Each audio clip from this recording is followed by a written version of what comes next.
Our reading for today is Ruth chapter 3. Ruth and Boaz at the threshing floor. One day, Ruth's mother-in-law, Naomi, said to her, "My daughter, I must find a home for you, where you will be well provided for. Now, Boaz, with whose women you have worked, is a relative of ours. Tonight he will be winnowing barley on the threshing floor. Wash, put on perfume, and get dressed in your best clothes.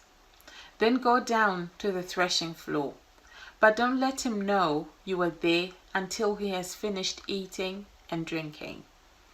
When he lies down, note the place where he is lying.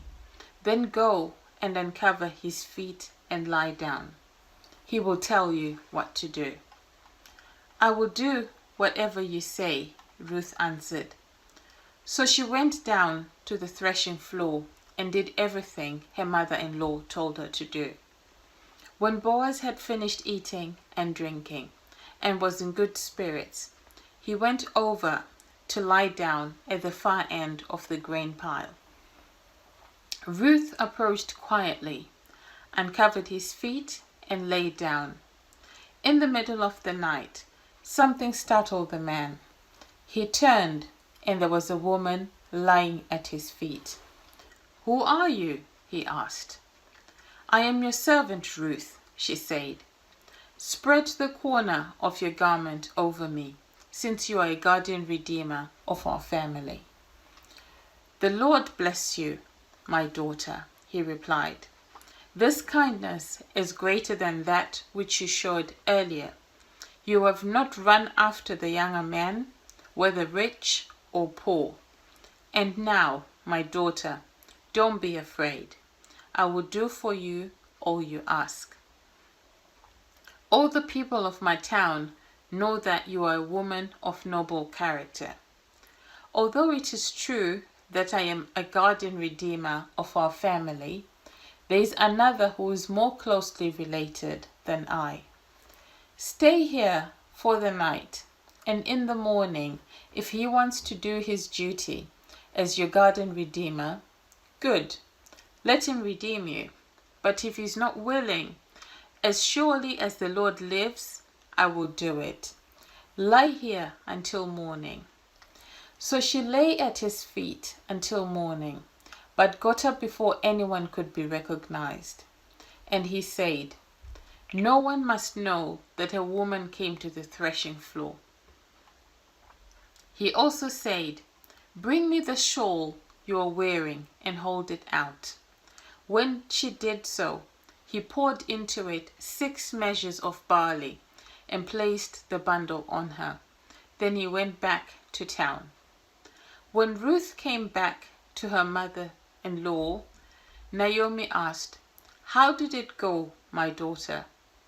Then she told her everything Boaz had done for her and added, "He gave me these 6 measures of barley, saying, 'Don't go back to your mother-in-law empty-handed.'" Then Naomi said, "Wait, my daughter, until you find out what happens, for the man will not rest until the matter is settled today."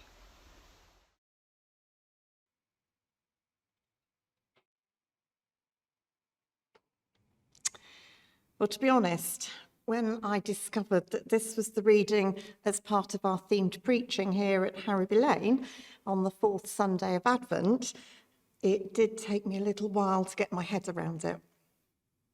Today, we're looking at chapter 3 of Ruth.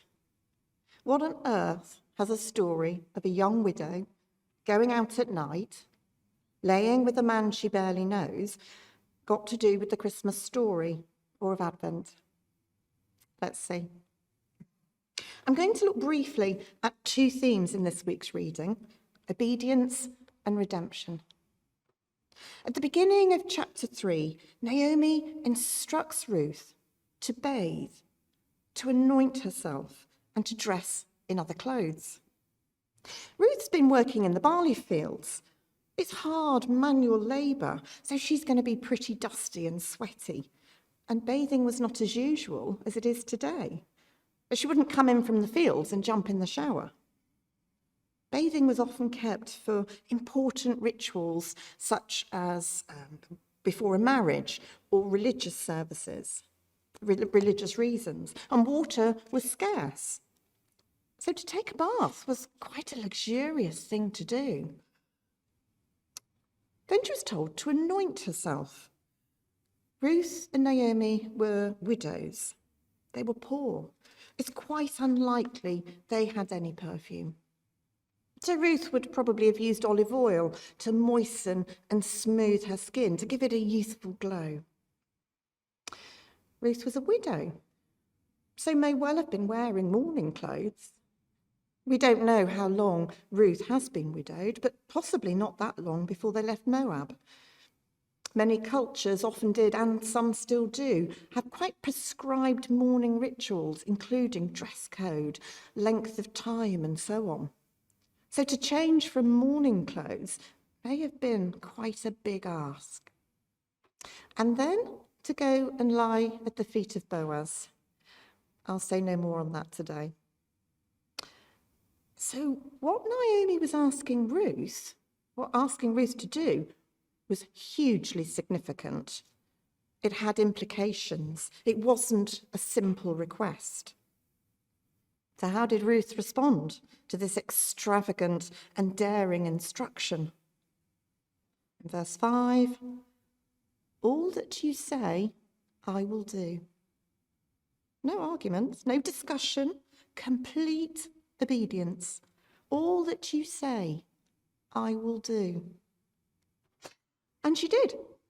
Ruth didn't change or alter any of the instructions to suit herself. All that you say, I will do. I'm reminded of another young woman in the Bible who was tasked with a great challenge, the Virgin Mary, a young girl betrothed to Joseph. Suddenly, the angel Gabriel appears telling Mary she's to have a baby and she's to call him Jesus. After just one question, Mary replies, I am the Lord's servant, and I am willing to do whatever he wants. May everything you said come true. Again, total obedience. I am willing to do whatever he wants.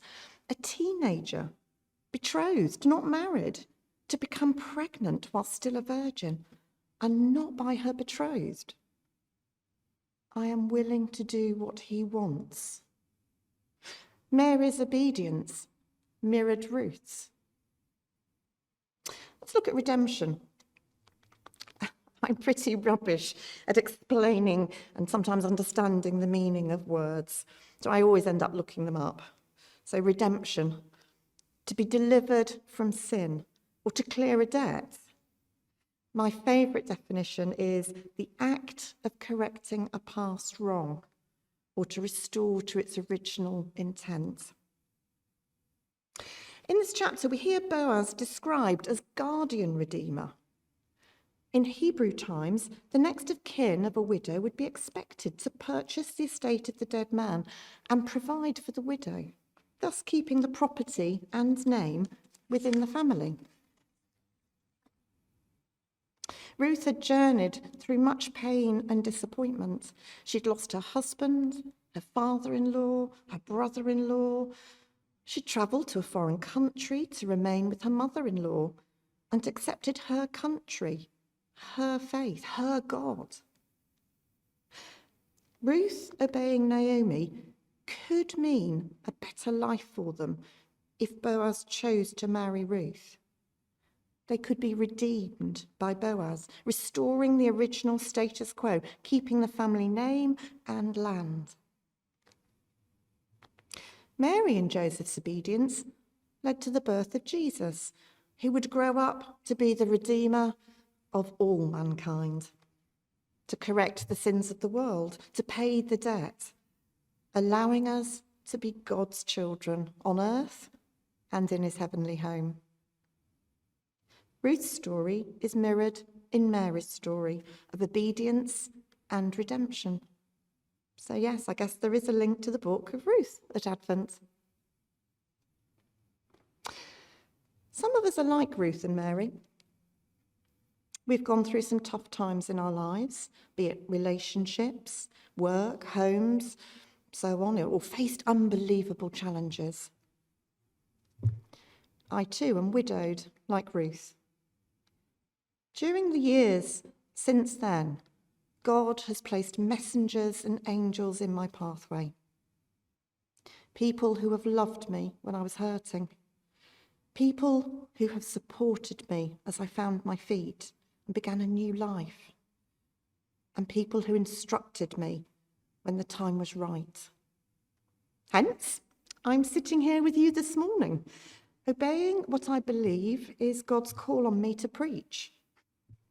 I was not as immediately obedient as Ruth and Mary. I asked a lot more questions, but I did finally obey.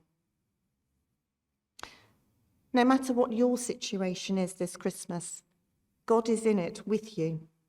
He will be in your tears, your happiness, your loneliness, and your joy. He will be working in and with and through you. It might be a message from someone, a phone call you make, an invitation. God is faithful. His love is overflowing, more than enough to carry each of us through whatever life throws at us. He will put people like Boaz in our pathway, generous and kind, helping to provide for us, or like Naomi, nudges in the right direction. In time, God will use your life experiences. Will you too obey? Amen.